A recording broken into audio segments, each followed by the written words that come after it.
Welcome to chess, ladies and gentlemen. Malika Young Pak dotting inside my chest, ladies and gentlemen.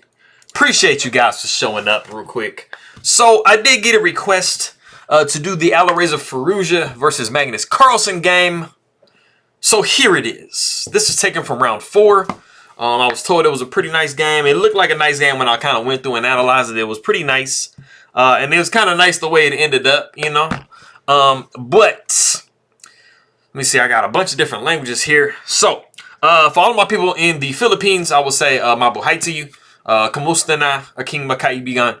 Masaya kong makikinig muli. Hello, you lit. Magandang umaga to you. Appreciate you guys very much for stopping by. Anybody who is coming from Norway, I will say God morgen. Hello. Tusen tak for coming by and taking a look at my stuff. I appreciate it very much. Now, Alireza Firouzja is originally from Iran. He represented FIDE for a while, and as of July of this year, he represents France. So, to speak to my people that are coming from Iran, who do speak Farsi, I will say salam to you and khayli mamnoon. Appreciate you guys very much for stopping by. Anybody who is coming from France, I will say bonjour to you. Comment ça va? Comment allez-vous, mes amis? Ça me fait plaisir de te voir, mes amis.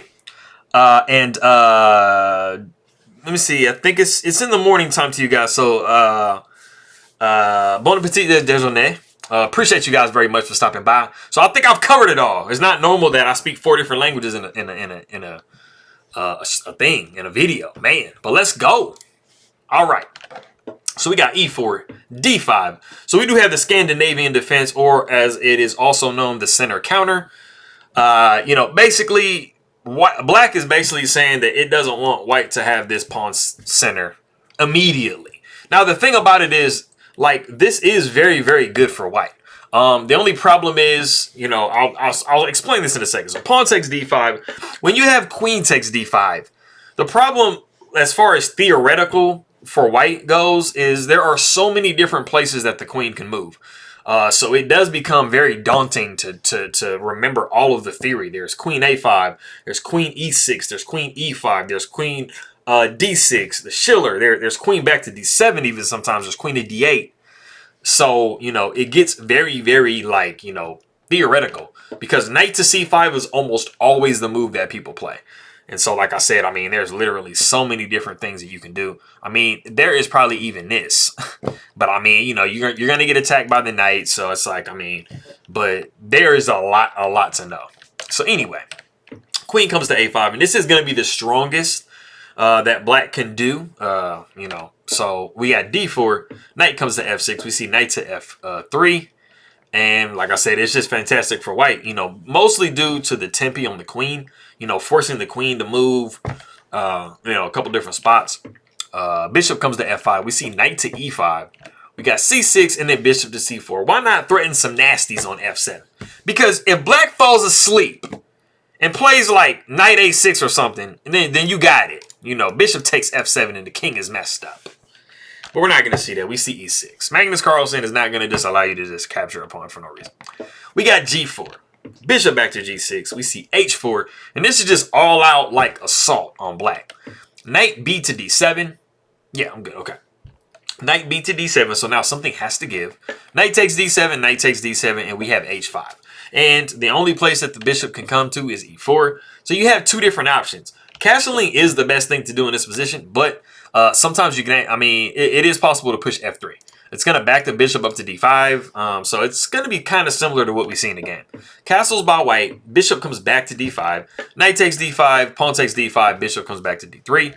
Then we see bishop to d6. Queen comes to f3. So it looks a little bit strange. I'm not going to lie. These pawns just kind of randomly sitting in front of the king like this. But, I mean, it ends up being really, really nice for white. So we have castles by black. And then we see the novelty of the game, which is bishop to e3. Now, some of you guys might be wondering in this position, like, I mean, what's up with this pawn right here? I mean, it's just a pawn. I mean, you can grab the pawn and there's like literally no repercussions for grabbing the pawn. So, I mean, it's not even that bad if a rook swings over because, I mean, you have this pawn and stuff. So, you're probably going to see queen to b6, you know, like threatening this pawn. But, I mean, you're getting some pawns, man, as black, so, or as white. So, I mean, like, you can take that pawn. It wasn't a poison pawn or anything. But bishop did come to e3.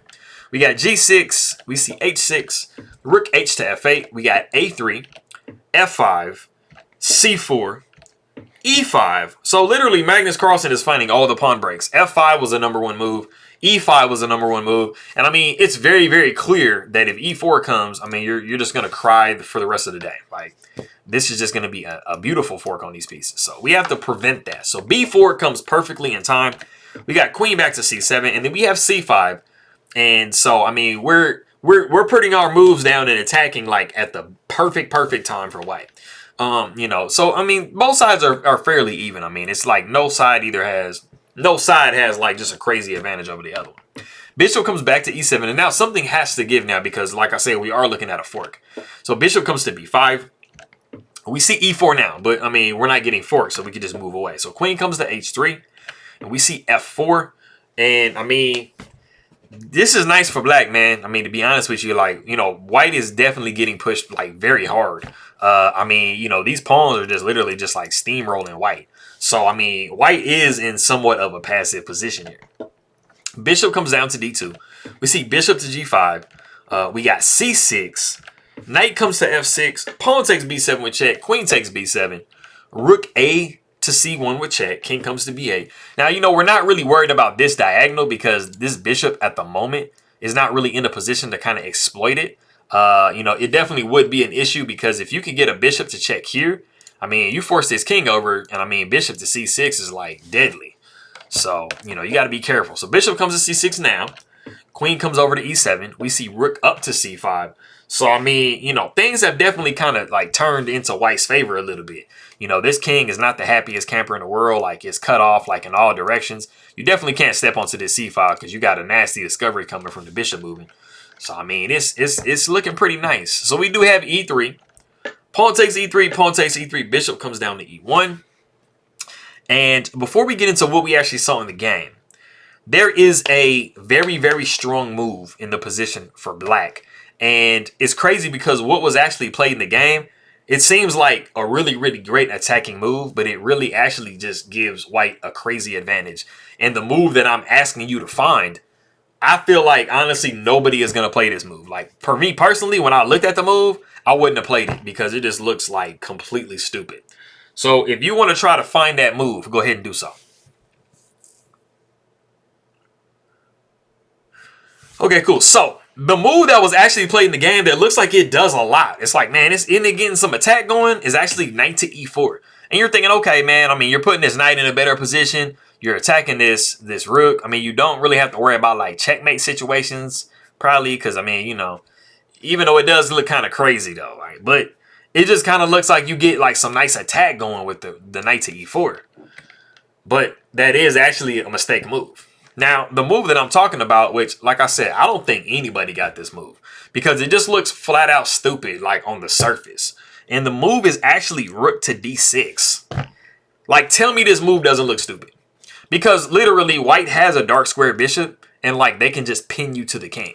So why would you move your rook willingly on that diagonal and just allow white to just do this, right? I would have literally calculated to this point and said, nah, I would have just thrown it away and just moved on. I wouldn't even and I mean, I'm a pretty good player, man. So like, I mean, I would have thrown it away automatically. But this was the way you want to play, and I'm gonna be showing you exactly why. So bishop comes to, so if bishop does come to G3 to attack the rook, you actually have the move E2. And now you see that move like completely shifts the whole thing. You're like, wait a minute, okay, so like my rook is about to get messed up. So you can take on D6 with check to, you know, throw a little in-between move in there. The queen takes with check, or the queen takes, sorry. And then rook comes to E1. And then now you hit knight to E4. And now you can see like, man, okay, wait a minute. Like this position is looking kind of crazy for black, right? Rook comes down to C2 because, I mean, you don't want to lose an exchange. You know, with the rook being there, and plus the rook is holding this bishop. And then now you see the move rook to F2 come in. You're like, man, wait a minute, dude. Like, okay, checkmate is down here on H2. Like, my queen can't move anywhere. It's stuck. Like, this rook is down here. Like, I mean, this bishop could come in. This queen could come in. I mean, it just looks nasty. So the crazy thing about it, if you think, okay, I need to try to take this pawn, get it out the way. So let me move my bishop to try to save my bishop, right? Bishop to B5. This just absolutely loses because bishop comes to e3. And now you're looking at a discover attack, and you can't take it because now you have checkmate. So, yeah, this is pretty much like... Now, bishop to b5 is not suggested by the computer. The computer actually suggests you either take this pawn like this, or you take this pawn like this. So this is the top move by the computer. So if you do either way, however you do it, you're going to be doing this and you're just dropping your bishop.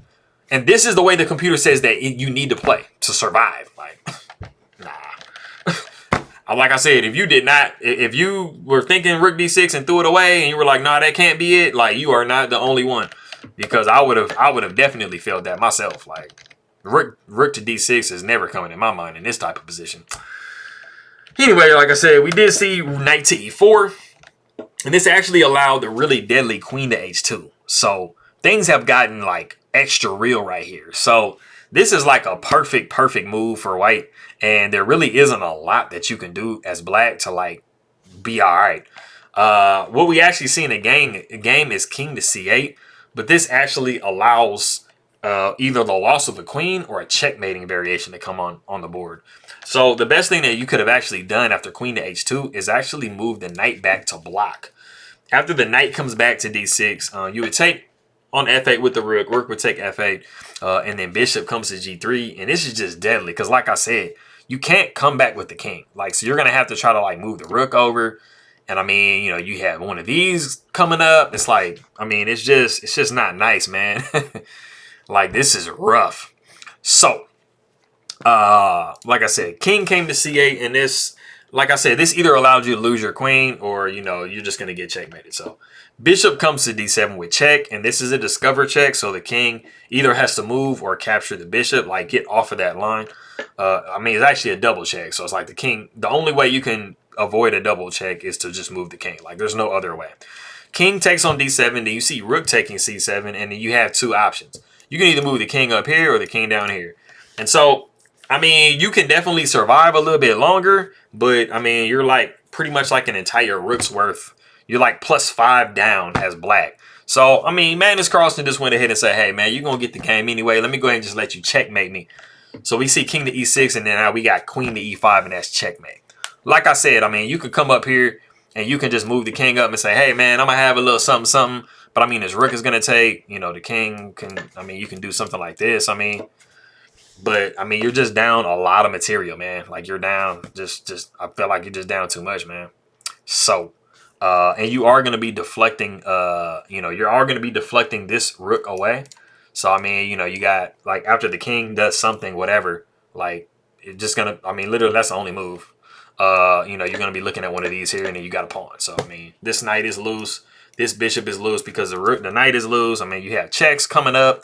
It just ain't nice. And this pawn is not going anywhere. So, that is that, man. So, that was a pretty nice looking game. So, you know, like I said, for all of my people that are coming from the Philippines, maraming salamat sa king makaibigan. Posa na nunood ang king ma video.